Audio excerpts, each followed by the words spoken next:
আসসালামু আলাইকুম ওয়া রাহমাতুল্লাহ। প্রিয় বন্ধুরা, পবিত্র কোরআনে এমন একটি সূরা আছে যা জীবনে একবার হলেও প্রতিটি মুসলমানের পড়া এবং শোনা উচিত। কেননা এই সূরাটি শুধু শোনার দ্বারাই সকল অপূর্ণ কাজ পূর্ণ হয়ে যায়, সকল পেরেশানি দূর হয়ে যায় এবং মনের সকল ইচ্ছা আকাঙ্ক্ষা পূরণ হয়ে যায়। এই সূরাটি শুনতে শুনতে আপনারা মনে মনে যেটাই চিন্তা করবেন সেটাই কবুল হবে ইনশাআল্লাহ। এই সূরাটিকে শুধু আপনাদের মনোযোগ দিয়ে শুনতে হবে, পড়তে হবে না। প্রিয় বন্ধুরা, এই ভিডিওটাকে যদি আপনারা একবার প্লে করেন তো আপনারা এটাকে ছেড়ে যাবেন না, কেননা এটা পবিত্র কোরআনের সূরা। যদি আপনারা এই সূরাটাকে অর্ধেক শুনেই চলে যান তো আপনাদের যেই অপূর্ণ কাজগুলো পূর্ণ হতে যাচ্ছিল, যেই আশাগুলো পূরণ হতে যাচ্ছিল, সেগুলো আবার বিগড়ে যাবে। আমি শুধু আপনাদেরকে সতর্ক করলাম, যদি আপনারা এটাকে অর্ধেক না শুনেই চলে যান তো সেটার দায়ভার একান্তই আপনাদের নিজের। এজন্য কানে হেডফোন পরে নিয়ে মনোযোগ সহকারে এই সূরার প্রতিটি শব্দকে অনুভব করার চেষ্টা করুন।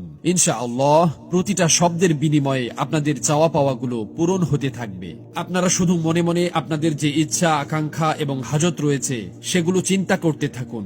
ইনশাআল্লাহ এই সূরা শেষ হতে না হতেই আপনারা সুসংবাদ পেতে শুরু করবেন।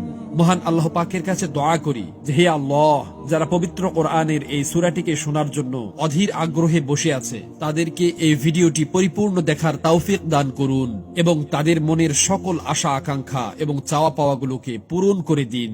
আমিন। কমেন্ট বক্সে আপনিও আমিন লিখে দোয়াতে শরীক থাকুন, কেননা কে জানে যে কার দোয়া কখন কবুল হয়ে যায়। তো চলুন প্রথমেই সূরাটি শুনে নেওয়া যাক।